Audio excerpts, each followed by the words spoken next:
This is How the Grinch Stole Christmas by the Doc Seuss, and I'm going to wrap this book for you all.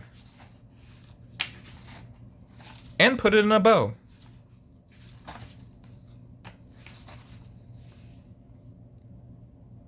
Every Who down in Whoville liked Christmas a lot. But the Grinch, who lived just north of Whoville, did not. The Grinch hated Christmas the whole Christmas season. Now please don't ask why, no one knows quite the reason. It could be his head wasn't screwed on just right. It could be, perhaps, that his shoes were too tight. But I think that the most likely reason of all may have been that his heart was 2 sizes too small. But whatever the reason, his heart or his shoes, he stood there on Christmas Eve hating the Whos, staring down from his cave with a sour, grinchy frown at the warm-lighted windows below in their town. For he knew every Who down in Whoville beneath was busy now hanging a mistletoe wreath. "And they're hanging their stockings," he snarled with a sneer. "Tomorrow is Christmas, it's practically here!" Then he growled with his Grinch fingers nervously drumming, "I must find some way to stop Christmas from coming." For tomorrow, he knew, all the Who girls and boys would wake bright and early. They'd rush for their toys. And then, oh, the noise. Oh, the noise, noise, noise, noise. That's one thing he hated. The noise, noise, noise, noise. Then the Whos, young and old, would sit down to a feast, and they'd feast, and they'd feast, and they'd feast, feast, feast, feast. They would feast on Who puddings and rare Who roast beef, which was something the Grinch couldn't stand in the least. And then they do something he liked least of all. Every Who down in Whoville, the tall and the small, would stand close together with Christmas bells ringing. They'd stand hand in hand and the Whos would start singing. They'd sing, and they'd sing, and they'd sing, sing, sing, sing. And the more the Grinch thought of this Who Christmas sing, the more the Grinch thought, "I must stop this whole thing. Why, for 53 years I've put up with it now. I must stop this Christmas from coming. But how?" Then he got an idea, an awful idea. The Grinch got a wonderful, awful idea. "I know just what to do." The Grinch laughed in his throat, and he made a quick Santa Claus hat and a coat, and he chuckled and clucked. "What a great Grinchy trick! With this coat and this hat, I look just like Saint Nick." "All I need is a reindeer." The Grinch looked around, but since reindeers are scarce, there was none to be found. Did that stop the old Grinch? No. The Grinch simply said, "If I can't find a reindeer, I'll make one instead." So he called his dog Max, then he took some red thread, and he tied a big horn on the top of his head. Then he loaded some bags and some old empty sacks on a ramshackle sleigh, and he hitched up old Max. Then the Grinch said, "Get up!" And the sleigh started down towards the home where the Whos lay the snooze in their town. All their windows were dark, quiet snow filled the air. All the Whos were all dreaming sweet dreams without care.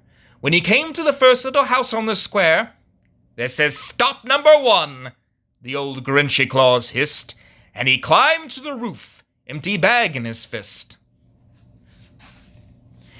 Then he slid down the chimney, a rather tight pinch, but if Santa could do it, then so could the Grinch. He got stuck only once for a moment or two, then he stuck his head out of the fireplace flue, where the little Who stockings all hung in a row. "These stockings," he grinned, "are the first thing to go."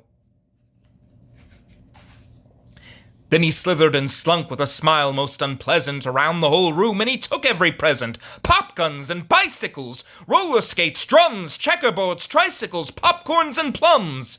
And he stuffed them in bags, and the Grinch very nimbly stuffed all the bags one by one up the chimney. Then he slunk to the ice box. He took the Who's feast. He took the Who's pudding. He took the roast beef. He cleaned out that ice box as quick as a flash. Why, that Grinch even took their last can of Who hash. Then he stuffed all the food up the chimney with glee. And now, grinned the Grinch, I will stuff up the tree. And the Grinch grabbed the tree and he started to shove when he heard a small sound like the coo of a dove. He turned around fast and he saw a small Who, little Cindy Lou Who was not more than 2. The Grinch had been caught by this tiny Who daughter who'd got out of bed for a cup of cold water. She stared at the Grinch and said, Santa Claus, why? Why are you taking our Christmas tree? Why? But you know that old Grinch was so smart and so slick, he thought up a lie and he thought it up quick. Why, my sweet little tot, the fake Santa Claus lied, there's a light on this tree that won't light on one side, so I'm taking it home to my workshop, my dear. I'll fix it up there, then I'll bring it back here.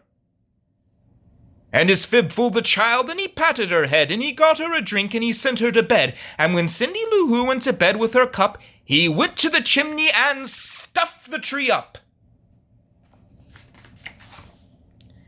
Then the last thing he took was the log for their fire. Then he went up the chimney himself, the old liar.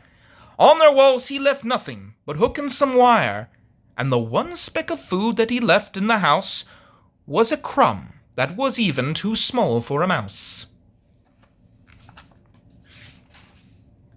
Then he did the same thing to the other Who's house, leaving crumbs much too small for the other Who's mouse. It was 15:15 dawn, all the Who's still abed, all the Who's still a-snooze, when it packed up his sled, packed it up with their presents, the ribbons, the wrappings, the tags and the tinsels, the trimmin's, the trappings. 3,000 feet up the size of Mount Crumpet, he rode with his load to the tip-top to dump it. Po-po to the Who's, he was grinchiously humming. They're finding out now that no Christmas is coming. They're just raking up, I'll know just what they'll do. Their house will hang open a minute or two. Then the Who's down in Whoville will all cry boo-hoo.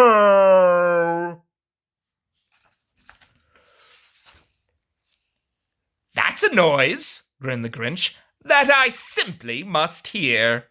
So he paused, and the Grinch put his hand to his ear, and he did hear a sound rising over the snow. It started in low, then it started to grow. But the sound wasn't sad. Why, the sound sounded merry. It couldn't be so, but it was merry. Very. He stared down at Whoville. The Grinch popped his eyes, then he shook. What he saw was a shocking surprise. Every Who down in Whoville, the tall and the small, was singing without any presents at all. He hadn't stopped Christmas from coming. It came. Somehow or other, it came just the same. And the Grinch, with his Grinch feast ice cold in the snow, stood puzzling and puzzling. How could it be so? It came without ribbons. It came without tags. It came without packages, boxes, or bags. And he puzzled 3 hours till his puzzler was sore. Then the Grinch thought of something he hadn't before. Maybe Christmas, he thought, doesn't come from a store. Maybe Christmas, perhaps, means a little bit more. And what happened then? Well, in Whoville they say that the Grinch's small heart grew 3 sizes that day, and the minute his heart didn't feel quite so tight, he whizzed with his load through the bright morning light, and he brought back the toys and the food for the feast, and he himself, the Grinch carved the roast beef.